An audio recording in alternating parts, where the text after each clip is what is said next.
Jadi pada bagian ini saya akan menjelaskan mengenai mengapa ancaman terhadap accounting information system atau sistem informasi akuntansi semakin meningkat.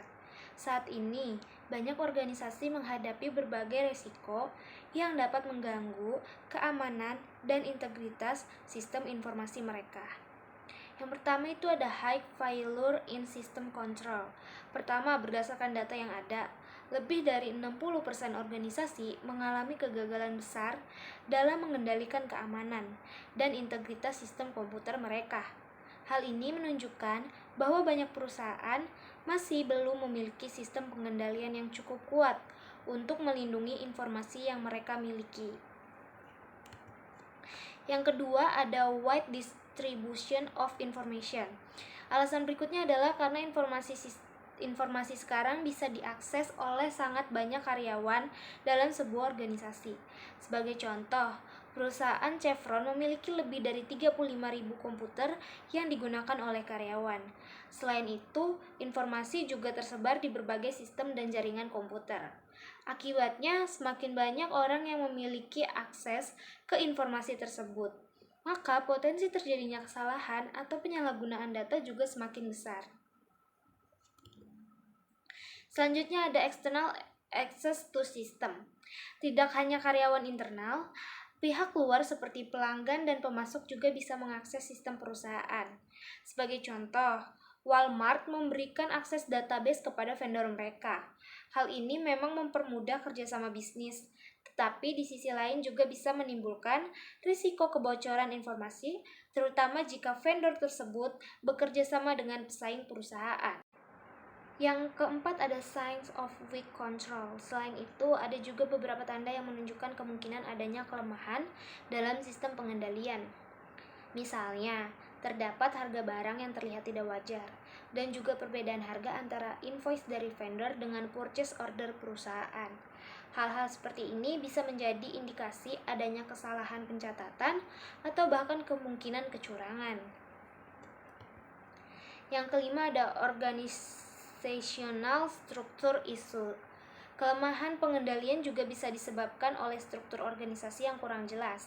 Dalam kasus ini, sebagian besar kekuasaan manajemen berada pada satu keluarga, dan garis wewenang serta tanggung jawab di dalam perusahaan juga tidak didefinisikan dengan jelas. Jika struktur organisasi tidak jelas, maka pengawasan terhadap aktivitas perusahaan juga menjadi lebih sulit dilakukan. Yang keenam ada creative accounting.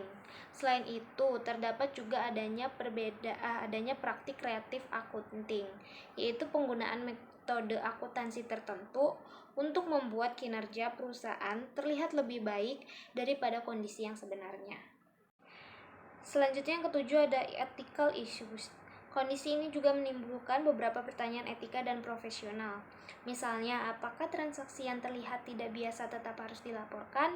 Dan apakah pelanggaran terhadap prosedur pengendalian bisa dianggap wajar jika sudah disetujui oleh manajemen? Yang kedelapan ada reasons organization fail to protect data. Banyak organisasi juga belum melindungi data mereka dengan baik karena beberapa alasan. Misalnya ada perusahaan yang menganggap kehilangan data sebagai hal yang kecil kemungkinannya terjadi. Ada juga yang belum sepenuhnya memahami dampak dari penggunaan sistem berbasis internet. Selain itu, tekanan untuk meningkatkan produktivitas dan menekan biaya sering membuat perusahaan mengabaikan prosedur pengendalian yang sebenarnya penting. Yang kesembilan ada basic threat concept. Nah, yang kesembilan ini atau yang terakhir ini ada 3 konsep penting yang perlu dipahami. Yang pertama adalah threat, yaitu kejadian yang berpotensi merugikan organisasi. Yang kedua adalah exposure atau impact, yaitu besarnya kerugian yang mungkin terjadi.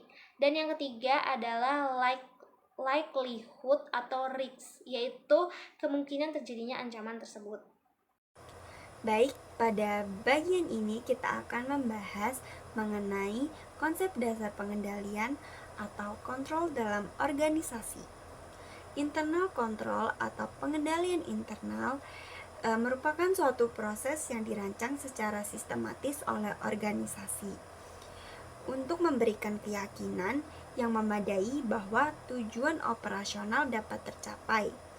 aset perusahaan terlindungi, informasi keuangan dapat dipercaya, serta seluruh aktivitas organisasi berjalan sesuai dengan peraturan hukum yang berlaku.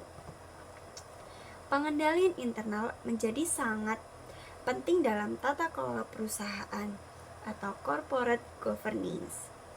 Beberapa regulasi internasional seperti Foreign Corrupt Practice Act atau FCPA dan Sarbanes-Oxley Act atau XOX bahkan mewajibkan perusahaan untuk memiliki sistem pengendalian internal yang efektif. Tujuannya adalah untuk mencegah terjadinya kecurangan, meningkatkan akuntabilitas manajemen, serta memastikan transparansi dan kredibilitas laporan keuangan yang dihasilkan oleh perusahaan. Selanjutnya, terdapat 3 jenis pengendalian utama dalam organisasi, yaitu preventive control, detective control, dan corrective control.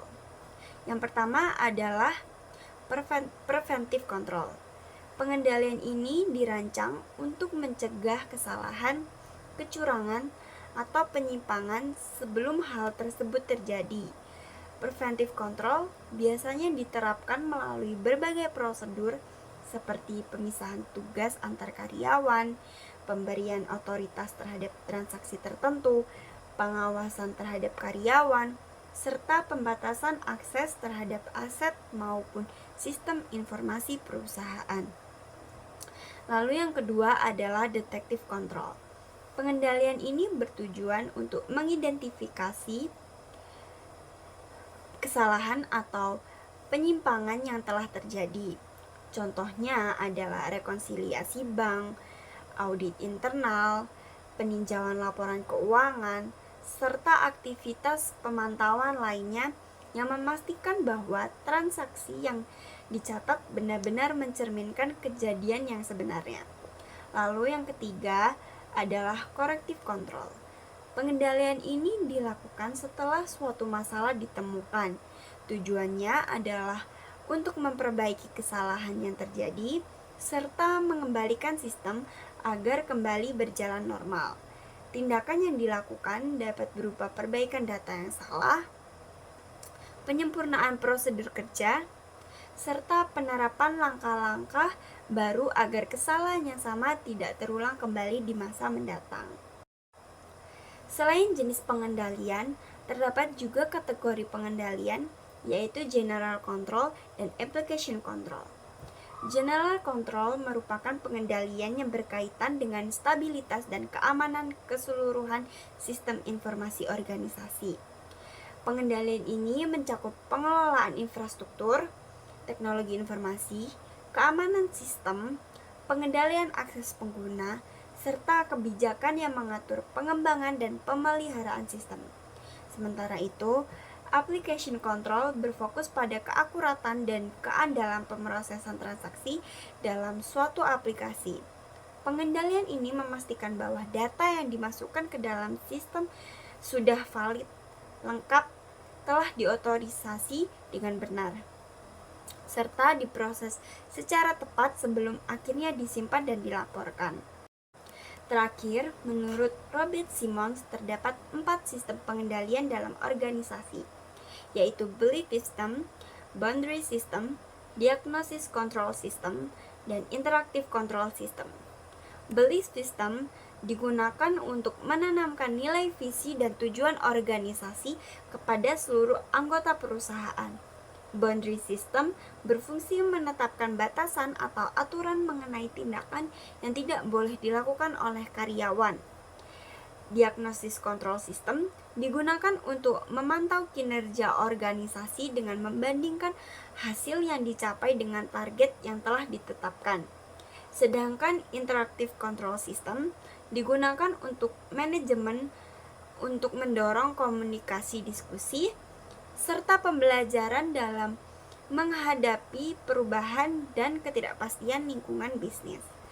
Melalui berbagai bentuk pengendalian tersebut, organisasi dapat memastikan bahwa kegiatan operasional berjalan secara efektif. Risiko dapat diminimalkan serta tujuan perusahaan dapat tercapai secara optimal. Di sini saya akan menjelaskan mengenai control frameworks. Control frameworks ini adalah suatu sistem atau kerangka kerja yang digunakan oleh organisasi untuk mengelola risiko dan memastikan bahwa tujuan organisasi dapat tercapai secara efektif. Kerangka kerja ini membantu organisasi menjalankan kegiatan operasional dengan lebih terstruktur dan terkontrol. Selain itu, control framework juga berperan penting dalam menjaga akuntabilitas serta memastikan bahwa aktivitas perusahaan berjalan sesuai dengan aturan dan kebijakan yang berlaku. Tujuan utama dari control framework ini adalah untuk melindungi aset organisasi, memastikan laporan keuangan yang dihasilkan dapat dipercaya, serta meningkatkan efisiensi dalam kegiatan operasional. Selain itu, control framework juga membantu organisasi untuk mematuhi peraturan dan hukum yang berlaku sehingga dapat meminimalkan risiko kesalahan maupun kecurangan dalam proses bisnis. Dengan adanya control framework, perusahaan dapat menjalankan sistem pengendalian yang lebih baik dan mampu menjaga stabilitas serta keberlanjutan keorganisasi dalam jangka panjang. Selanjutnya di sini saya akan menjelaskan mengenai komponen-komponen utama dalam control framework.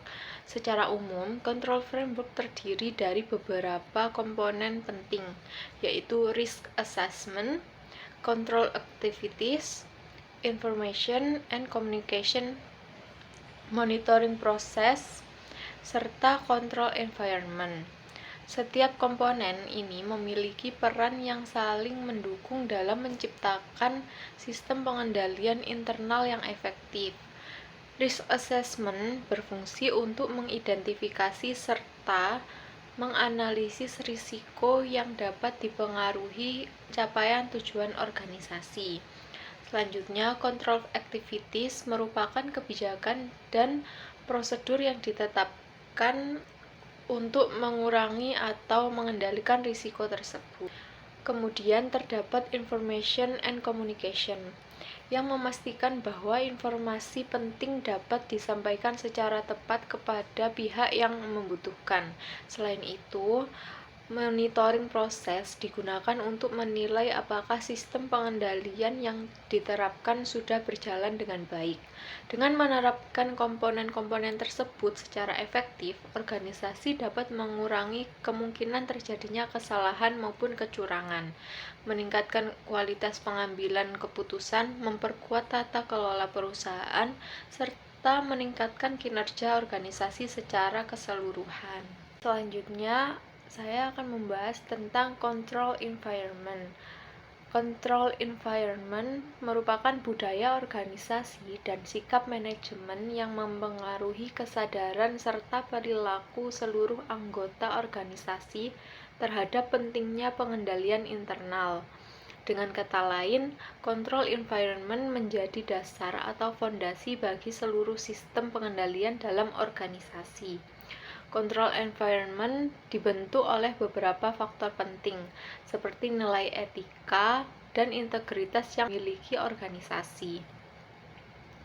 Gaya kepemimpinan manajemen, struktur organisasi yang jelas, pembagian wewenang dan tanggung jawab yang tepat, serta kebijakan sumber daya manusia yang efektif. Ketika control environment dalam sebuah organisasi kuat, maka karyawan akan lebih sadar terhadap pentingnya menjalankan prosedur dan kebijakan yang telah ditetapkan. Hal ini juga akan mendorong perilaku yang lebih etis dan bertanggung jawab dalam bekerja. Oleh karena itu, control environment sangat penting karena dapat mendukung manajemen risiko, memastikan pengendalian internal berjalan dengan baik, serta membantu organisasi mencapai tujuan yang telah ditetapkan secara lebih efektif. Jadi di sini saya akan menjelaskan tentang risk assessment and risk response. Manajemen bertanggung jawab untuk mengidentifikasi dan menilai ancaman yang dihadapi perusahaan. Risiko dari ancaman yang teridentifikasi dinilai dengan beberapa cara yang berbeda, seperti kemungkinan terjadinya dampak positif dan negatif secara individual atau berdasarkan kategori, pengaruhnya terhadap unit organisasi lain, dan secara inheren serta residual. Nah, resiko inheren ini adalah kerentanan kumpulan akun atau transaksi terhadap masalah pengendalian yang signifikan tanpa adanya pengendalian internal. Sedangkan resiko residual adalah resiko yang tersisa setelah manajemen menerapkan pengendalian internal atau respons lain terhadap resiko. Perusahaan harus menilai resiko inheren, mengembangkan respon, dan kemudian menilai resiko secara residual. Untuk menyelaraskan resiko yang teridentifikasi dengan toleransi resiko perusahaan, manajemen harus mengambil pandangan resiko secara menyeluruh. Mereka harus menilai kemungkinan dan dampak suatu resiko, serta biaya dan manfaat dari respons alternatif. Manajemen dapat menanggapi resiko dengan salah satu dari 4 cara berikut. Jadi yang pertama itu ada mengurangi kemungkinan dan dampak risiko dengan menerapkan sistem pengendalian internal yang efektif. Yang kedua, menerima kemungkinan dan dampak dari risiko tersebut. Yang ketiga, berbagi risiko atau mengalihkan ke orang lain dengan membeli asuransi atau melakukan outsourcing akun. Yang keempat, ada menghindari risiko dengan tidak terlibat dalam aktivitas yang menimbulkan risiko. Hal ini memungkinkan perusahaan untuk menjual divisi, menghentikan lini produk, atau tidak melakukan ekspansi seperti yang diantisipasi. Yang selanjutnya ada strategi menilai dan mengurangi risiko. Kan tadi yang pertama kita sudah membahas tentang identifikasi ancaman. Jadi di tahap selanjutnya ini ada perkiraan kemungkinan dan dampak. Nah, beberapa ancaman itu menimbulkan resiko yang lebih besar karena kemungkinan terjadinya juga lebih besar. Karyawan lebih mungkin melakukan kesalahan daripada melakukan penipuan, dan perusahaan lebih mungkin menjadi korban penipuan daripada gempa bumi. Selanjutnya ada identifikasi kontrol. Manajemen harus mengidentifikasi pengendalian yang melindungi perusahaan dari setiap ancaman. Pengendalian preventif biasanya lebih unggul daripada pengendalian detektif. Ketika pengendalian preventif gagal, pengendalian detektif sangat penting untuk menemukan masalah. Pengendalian korektif membantu memulihkan diri dari masalah apapun. Sistem pengendalian internal yang baik harus menerapkan ketiganya. Selanjutnya ada perkiraan biaya dan manfaat. Tujuan perancangan sistem pengendalian internal adalah untuk memberikan jaminan yang wajar bahwa ancaman tidak akan terjadi. Tidak ada sistem pengendalian internal yang memberikan perlindungan sempurna terhadap semua ancaman, karena terlalu banyak pengendalian akan sangat mahal dan berdampak negatif pada efisiensi operasional. Sebaiknya terlalu sedikit pengendalian juga tidak akan memberikan jaminan yang wajar dan dibutuhkan. Lalu ada menentukan efektivitas biaya atau manfaat. Yang dimaksud di sini itu, manajemen harus menentukan apakah suatu pengendalian itu memberikan manfaat ataupun biaya. Lalu yang terakhir ada menerapkan kontrol atau menerima, membagikan, atau menghindari resiko. Pengendalian yang hemat biaya harus diterapkan untuk mengurangi resiko. Resiko yang tidak dikurangi harus diterima, ditanggung bersama, atau dihindari. Resiko juga dapat diterima jika berada dalam rentang toleransi resiko perusahaan. Selanjutnya ada control activities. Control activities adalah kebijakan, prosedur, dan aturan yang memberikan jaminan yang wajar bahwa tujuan pengendalian tercapai dan respons terhadap risiko dilaksanakan. Ini merupakan tanggung jawab manajemen untuk mengembangkan sistem yang aman dan terkendali dengan baik.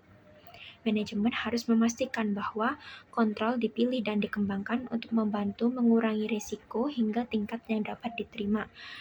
Lalu kontrol umum yang tepat dipilih dan dikembangkan di atas teknologi, dan juga aktivitas pengendalian dilaksanakan dan diikuti sesuai dengan kebijakan dan prosedur perusahaan. Pada bagian ini kita akan membahas mengenai komunikasi informasi dan proses monitoring dalam sistem pengendalian internal. Dalam suatu organisasi, sistem informasi memiliki peran yang sangat penting karena berfungsi untuk mengumpulkan, memproses, menyimpan, dan mengkomunikasikan data yang relevan. Informasi tersebut digunakan untuk mendukung sistem pengendalian internal serta membantu manajemen dalam proses pengambilan keputusan. Agar sistem pengendalian dapat berjalan dengan baik, organisasi harus memiliki dokumentasi dan pencatatan akuntansi yang memadai. Dokumentasi ini berfungsi untuk menciptakan apa yang disebut sebagai audit trail, yaitu jejak transaksi yang memungkinkan setiap transaksi dapat ditelusuri, mulai dari sumber awalnya hingga tercermin dalam laporan keuangan. Dengan adanya audit trail, perusahaan dapat memastikan bahwa seluruh transaksi tercatat secara jelas, transparan, dan dapat dipertanggungjawabkan. Selain itu, sistem pengendalian internal tidak hanya dirancang dan diterapkan, tetapi juga harus terus dipantau dan dievaluasi secara berkala. Proses monitoring ini bertujuan untuk memastikan bahwa pengendalian yang telah diterapkan benar-benar berjalan secara efektif dan mampu mendukung pencapaian tujuan organisasi. Kegiatan monitoring dapat dilakukan melalui berbagai cara, misalnya dapat meninjau kinerja pengendalian yang telah diterapkan, melakukan supervisi terhadap karyawan, serta memantau operasional sistem yang digunakan dalam organisasi. Dengan cara ini, perusahaan dapat mengidentifikasi potensi masalah sejak dini dan segera melakukan perbaikan jika ditemukan kelemahan dalam sistem. Dalam praktiknya, organisasi juga menggunakan berbagai alat untuk mendukung proses monitoring tersebut. Salah satunya adalah Responsibility Accounting System, yaitu sistem yang mengaitkan tanggung jawab kinerja dengan unit atau individu tertentu dalam organisasi. Selain itu, perusahaan juga memanfaatkan sistem activity logs, yaitu catatan aktivitas sistem yang memungkinkan perusahaan melacak siapa yang mengakses atau melakukan perubahan pada sistem. Perusahaan juga dapat menggunakan software pemantauan keamanan untuk mendeteksi aktivitas yang mencurigakan serta melindungi sistem informasi dari ancaman keamanan. Selain itu, monitoring juga dapat dilakukan melalui audit internal maupun audit eksternal secara berkala. Audit ini bertujuan untuk mengidentifikasi kesalahan, potensi kecurangan, serta kelemahan operasional yang mungkin terjadi dalam organisasi. Seiring dengan perkembangan teknologi, perusahaan juga mulai menerapkan teknologi pendeteksi kecurangan yang lebih canggih, seperti analisis berbasis neural network yang mampu mengenali proses transaksi yang tidak biasa atau mencurigakan. Selain itu, organisasi juga menyediakan saluran pelaporan atau whistleblowing system, yaitu mekanisme yang memungkinkan karyawan melaporkan tindakan tidak etis atau pelanggaran yang terjadi di dalam perusahaan. Dengan adanya sistem komunikasi informasi yang baik serta proses monitoring yang berkelanjutan, organisasi dapat memastikan bahwa sistem pengendalian internal berjalan secara efektif, risiko dapat diminimalkan, serta aktivitas perusahaan tetap berjalan sesuai dengan aturan dan tujuan yang telah ditetapkan. I just had to let you know you're